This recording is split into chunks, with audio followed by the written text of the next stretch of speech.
nggak kuliah macam-macam, saya cuma kuliah promosi kesehatan aja. Kalau untuk yang sudah biasa kenal saya, nama saya Gilang, saya pengajar IKGM 4, materi promosi kesehatan dari mobil aku. Untuk topik pertama, sederhananya ada konsep sehat dan konsep sakit. Kita disuruh bedain mana yang sehat, mana yang sakit. Bandingannya kalau orang biasa mungkin bilang kalau sehat itu ya bisa gerak, bisa makan, bisa jalan-jalan, bisa ngapa-ngapain. Dan sakit itu tidak bisa melakukan itu semuanya. Nah, ini yang beda konsepnya sama kita yang di dunia medis. Sakit di versi kita itu harus ada indikator emang sakit. Artinya dari indikator biomedik, indikator perilaku, sosial, dan lain sebagainya, itu semuanya mengatakan bahwa ya semua ini adalah kondisi yang sakit. Sedangkan orang awam di luar sana itu mengatakan bahwa kalau orang sakit itu ya kalau nggak lemes, nggak bisa gerak, susah makan, kalau anak-anak merengek, nangis, nggak bisa aktivitas sehari-hari dengan biasa, itu yang dibilang sakit. Tapi kadang-kadang ada juga definisi orang sakit di luar sana itu yang dibilang kalau misalnya orang flu atau patah tulang atau mungkin kecapean gitu, tapi masih bisa kerja, nah itu bisa dibilang sehat sehingga nggak dikasih izin. Sama kalau misalnya kita sakit gigi, kadang-kadang orang bilang cuma sakit gigi, masa sampai nggak masuk kerja atau masa sampai nggak masuk sekolah dan lain sebagainya. Ya yang kayak gitu itu yang terjadi di dunia kedokteran gigi kita. Jadi orang-orang kebanyakan karena ngerasa gigi itu masih bisa ditolerir dan lain sebagainya, pokoknya masih bisa gerak, maka dia masih ngerasa dia sehat. Padahal kalau dibalikin ke kita di dunia kedokteran gigi, ya pokok udah ada lubang kecil di mata kita, di mata seorang dokter gigi, itu sudah jadi penyakit.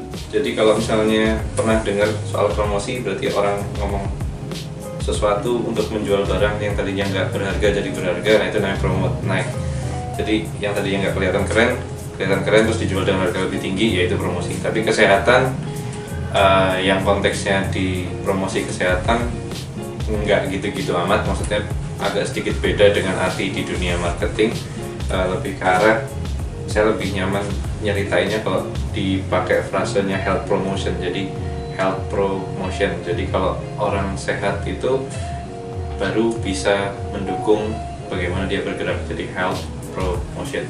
Jadi yang tadinya nggak kelihatan keren terus dijual dengan harga lebih tinggi, yaitu promosi. Tapi kesehatan yang konteksnya di promosi kesehatan nggak gitu-gitu amat, maksudnya agak sedikit beda dengan arti di dunia marketing, lebih ke arah saya lebih nyaman nyeritainnya kalau dipakai frasenya health promotion. Jadi health promotion, jadi kalau orang sehat itu baru bisa mendukung bagaimana dia bergerak, jadi health promotion. Nah, jadi intinya kalau di mata kuliah promosi kesehatan tuh apa aja sih yang perlu kita pelajari, apa aja yang perlu kita kenal, apa aja yang perlu kita identifikasi supaya kita paham sebetulnya apa-apa aja sih yang bisa bikin orang tuh bergerak. Nah, intinya ke sana. Apa aja yang bisa bikin orang itu bisa beraktivitas dengan normal sehari-harinya.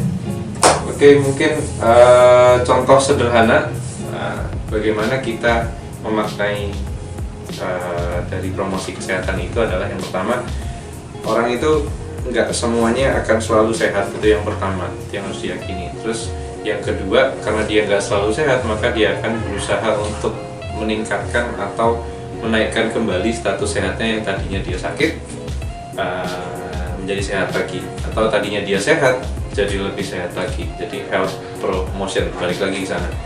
Jadi orang butuh untuk jadi selalu sehat supaya dia bisa bergerak atau beraktivitas, idenya ke sana.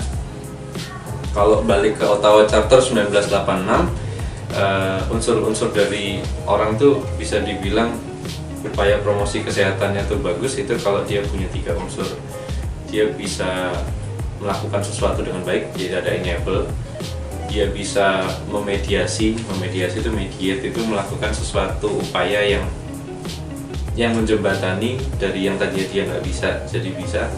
Terus yang terakhirnya adalah empower atau memberdayakan.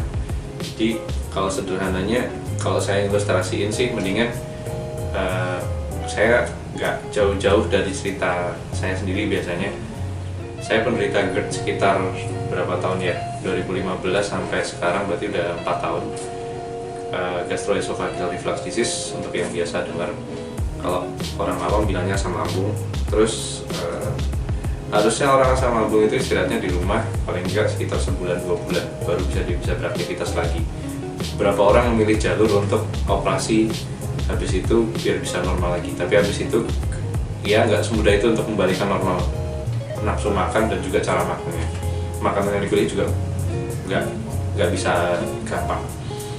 Orang-orang GERD atau orang-orang yang punya penyakit asam lambung biasanya masalah kesehatannya tuh nggak cuman karena dia sakit doang, tapi bagaimana dia kerja, bagaimana dia cari uang, itu semuanya terganggu. Bagaimana dia caranya mungkin beraktivitas keseharian, jalan dari tempat tidur ke depan rumahnya itu juga terganggu. Sehingga kalau kembali ke konsep health promotion, nah saya waktu itu berpikir bukan saya nyari sehatnya, saya nyari geraknya. Tujuan saya bukan ke sehatnya lagi, bukan saya sembuh dari GERD, tapi bagaimana saya bergerak kembali atau bisa menghidupi kehidupan saya lagi. Arahnya ke sana. Nah, karena arahnya ke sana, otomatis saya membutuhkan sebuah resources yang salah satunya adalah kesehatan. Oke, bagaimana caranya saya untuk sembuh? Nah, indikator sembuh atau tidak sembuh itu nggak jauh-jauh dari sehat atau sakit. Nah, kalau misalnya sehat, dari kacamata medik, otomatis indikatornya lambungnya nggak boleh kenapa-kenapa, indikator asam basa di rongga mulutnya juga harus deteksi bagus, dan lain sebagainya.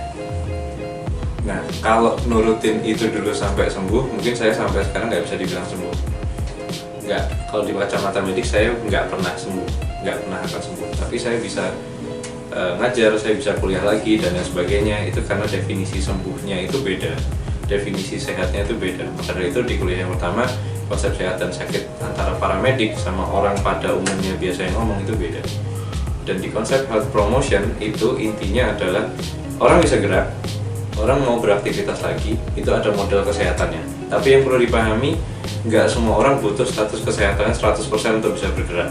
Nah, itu yang kesana. Jadi kadang-kadang status kesehatannya cuma 70%, 60%, tapi masih bisa gerak, masih bisa jualan, masih bisa kerja, masih bisa sekolah. Itu banyak banget, apalagi terjadi di Indonesia.